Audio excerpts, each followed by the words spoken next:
ना करीमाबाद और हिलमत और फुलवाई, ये बड़े प्यारे गांव हैं, तो आपको ये भी दिखाएंगे। और फुलवाई में तो लाजमी कुछ देर के लिए स्टे करेंगे क्योंकि पर्सनली वो मुझे बहुत ज़्यादा पसंद है। बहुत सारे लोग ये लकड़ी जमा कर रहे हैं और डेफ़िनेटली इनकी किसी हद तक मजबूरी भी होती है क्योंकि 6 महीने इनका जो सर्वाइवल होता है वो इसी के ऊपर होता है। तो इस टाइम पर ये सख्त मेहनत करते हैं, लकड़ी को इकट्ठा करते हैं।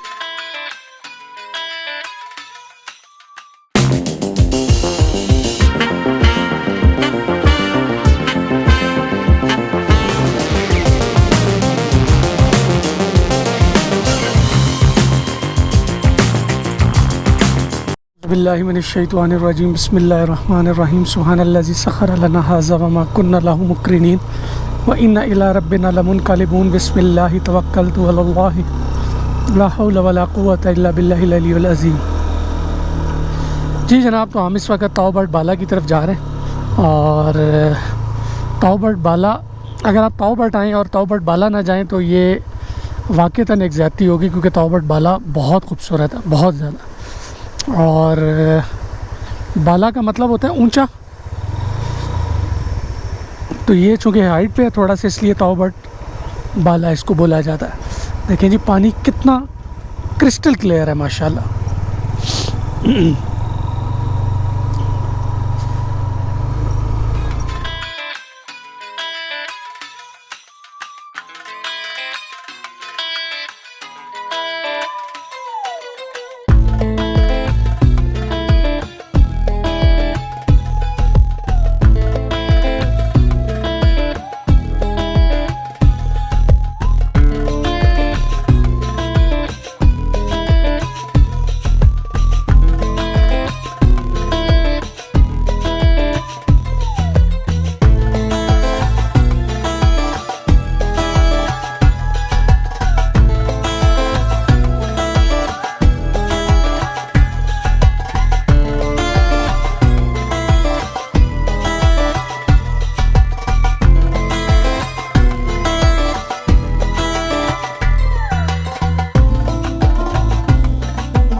जी जनाब, तो हमने ताऊ बर्ड को गुड बाय कह दिया और अभी हम जो है वो हमारा सफ़र जारी है वापसी के लिए।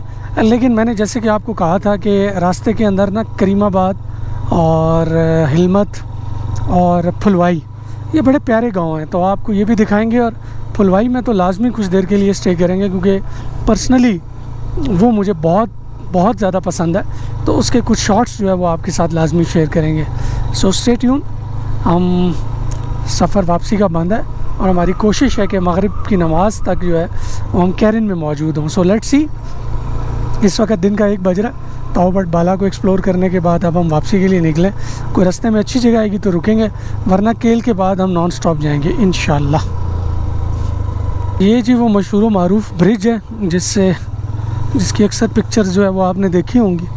और यहाँ पर ये जो रिज़ॉर्ट बने इसको ताऊ बर्ड 2 कहते हैं। जो बैक साइड पे जितना भी बड़ा खूबसूरत एरिया है, कल हमने इसका कंटेंट जो है वो आपके साथ शेयर किया था।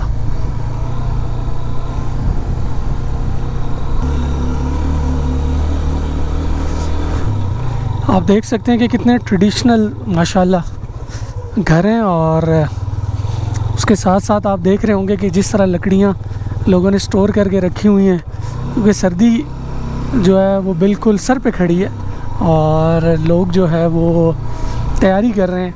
और लोगों का कहना ये है कि मोस्ट प्रोबेबली नेक्स्ट मंथ जो है बर्फ़ पड़ेगी यहाँ पर इंशाल्लाह। तो कह रहे हैं बिल्कुल क्लोज़ हो जाएगा, यहाँ पे किसी किस्म की मूवमेंट नहीं होती, ये रास्ते बंद हो जाते हैं। तौबट के रास्ते बिल्कुल बर्फ़बारी में जो है वो बंद होते हैं। तो यहाँ पे जो लोग हैं वो बस यहीं पे रहते हैं और ये अपने 5-6 महीने की चीज़ें जो है उनको स्टोर करते हैं और इसी तरीके से फिर जो है वो अपनी ज़िंदगी गुजारते हैं। ये आप अगर मेरे लेफ़्ट साइड पे देखें तो माशाल्लाह कितना खूबसूरत गांव है। और ये गर्मियों के अंदर जुलाई जून के अंदर जो पीक पे होता है और इंतहाई खूबसूरत, अभी भी मैं कहूँगा कि कम खूबसूरत नहीं है, इसका ऑटम भी अपनी मिसाल आप है।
तो आप देख रहे हैं ये करीमाबाद के मनाजिर हैं और करीमाबाद का जो गांव है तौबट से पहले है और ये इंतहाई खूबसूरत है माशाल्लाह से, बहुत ही खूबसूरत है। मुझे पर्सनली जो है ना ये बहुत पसंद है।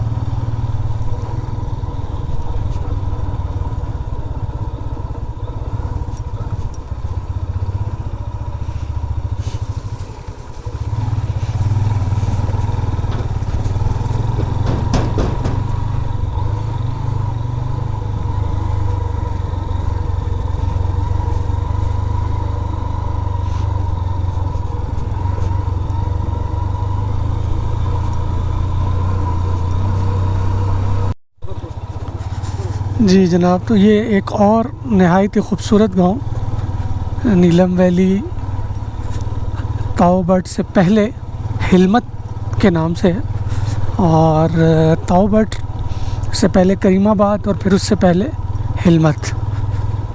माशाल्लाह से बहुत प्यारे गांव हैं, बहुत खूबसूरत हैं। अभी आप मेरे सामने जिस तरह दरख्त देख रहे हैं ऑटम के, और इसी तरीके से ये लश ग्रीन होते हैं जब जून जुलाई का मौसम होता है, देखने के लायक होते हैं।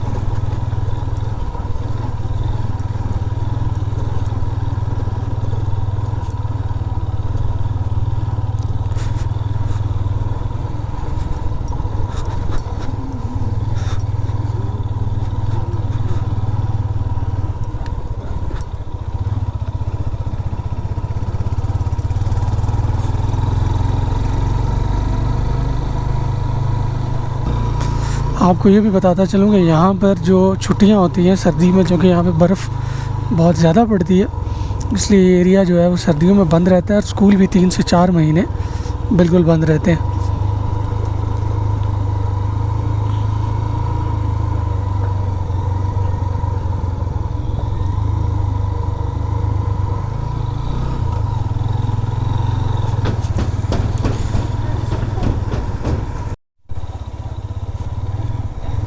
देखो कितना खूबसूरत ऑटम है नीचे, क्या बात है माशाल्लाह।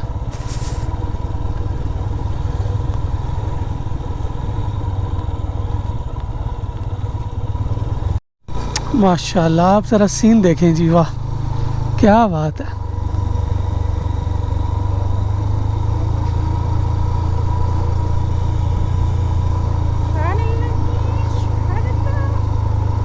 नीचे की तरफ जो है वो बहुत सारे लोग ये लकड़ी जमा कर रहे हैं, और डेफिनेटली इनकी किसी हद तक मजबूरी भी होती है, क्योंकि ये आप ऊपर भी देखें, ये नीचे से जो है वो लकड़ ला के काट के ऊपर लेकर आते हैं कुल्हाड़ियों से, और इनकी मजबूरी होती है क्योंकि 6 महीने इनका जो सर्वाइवल होता है वो इसी के ऊपर होता है। तो इस टाइम पर ये सख्त मेहनत करते हैं, लकड़ी को इकट्ठा करते हैं, स्टोर करते हैं, ताकि ये सख्त सर्दी का महीना जो है वो फिर आराम सुकून से सिर्फ अपने बिस्तरों में बैठ के ये पार्टी करते हैं, क्योंकि उस सर्दी में कुछ और कर नहीं सकते। तो जी जनाब, तो अब हम इस वक्त फुलवाई के अंदर मौजूद हैं, और फुलवाई भी बहुत खूबसूरत गांव है। ख़ास तौर पे यहाँ पर जो हाइड्रो प्रोजेक्ट है उसके साथ जो पानी का फ्लो और जिस तरीके से उन्होंने पानी की स्ट्रीम्स निकाली हैं, वो फुलवाई की खूबसूरती में बहुत ज़्यादा इजाफा करती हैं। अगर आप यहाँ आते हैं तो ये एक वाहिद जगह है जहाँ पर आप कुछ देर के लिए रुक सकते हैं। हिलमत में और करीमाबाद में रुकना थोड़ा मुश्किल है, क्योंकि वो आबादी है और कुछ और तरह सा इलाका है, तो वहाँ पर नहीं रुक सकते। अब आप मेरे राइट साइड पे देखें तो कितना ज़बरदस्त व्यू है, और यहाँ पर आपको मल्टीपल जगह बैठने के लिए जो है मिल जाएंगी।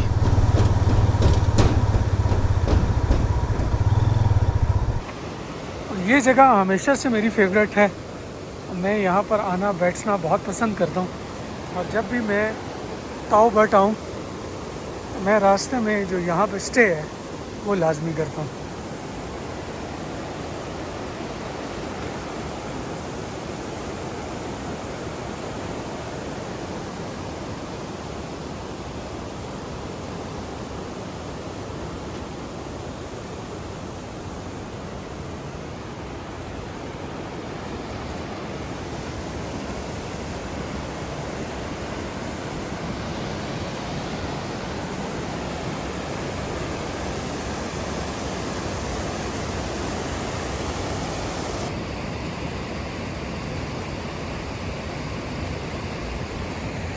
तो आप देख सकते हैं जिस वक्त कुकिंग चल रही है, यहाँ पर हम नूडल्स बनाएंगे।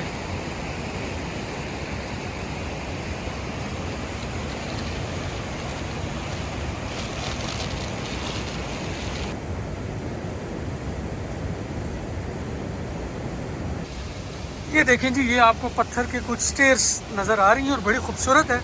और इसकी बैकग्राउंड पे अगर मैं देखूँ, ये गर्मियों में इस पानी का प्रेशर इतना तेज़ होता है ना कि मैं आपको बता नहीं सकता, और बड़ा मज़ा आता है। और अगर आप कुछ देर के लिए इन पत्थरों पे बैठ जाएं पानी की छोटी सी फॉल के साथ, तो वाकईतन ये बहुत खूबसूरत और मज़ेदार है। और ऊपर हैं तो आप देखें कि ये पानी की जो स्ट्रीम है किस तरीके से गुजर रही है, माशाल्लाह बहुत ही खूबसूरत। ये देखें जी, ये आपको पत्थर के कुछ स्टेयर्स नज़र आ रही हैं और बड़ी खूबसूरत है। और इसकी बैकग्राउंड पे अगर मैं देखूँ, ये गर्मियों में इस पानी का प्रेशर इतना तेज़ होता है ना कि मैं आपको बता नहीं सकता, और बड़ा मज़ा आता है।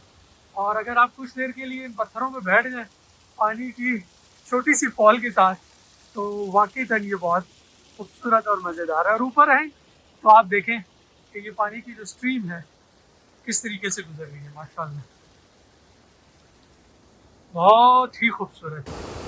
जी जनाब, तो इस वक्त मैं फुलवाई में मौजूद हूँ, और जैसा कि मैं आपको अक्सर बताता हूँ कि ताऊ बट जाते हुए फुलवाई जो है वो मेरा हमेशा से फेवरेट पॉइंट होता है, क्योंकि पानी की ये जो स्ट्रीम है ये बहुत खूबसूरत लगती है। और यहाँ पर अगर आप कुछ देर के लिए बैठें तो आपको बहुत सुकून मिलता है। लिहाजा हमने आधा पौना घंटा रेस्ट किया, कॉफ़ी बनाई, कॉफ़ी पी, और उसके अलावा कुछ स्नैक्स वगैरह लिए, नूडल्स बनाए, बिस्किट्स वगैरह खाए। और अब जो है वो तकरीबन शाम के 4 बज रहे, और हम अपना वक्त ज़ाया किए बगैर यहाँ से वापसी का सफ़र शुरू करेंगे। तो हमारे ये जो ब्लॉग है कश्मीर वैली के 3 दिन का हमारा ट्रिप था, यहीं पर हम इसका अख्ताम करते हैं। उम्मीद करते हैं कि आपको हमारा कंटेंट पसंद आया होगा।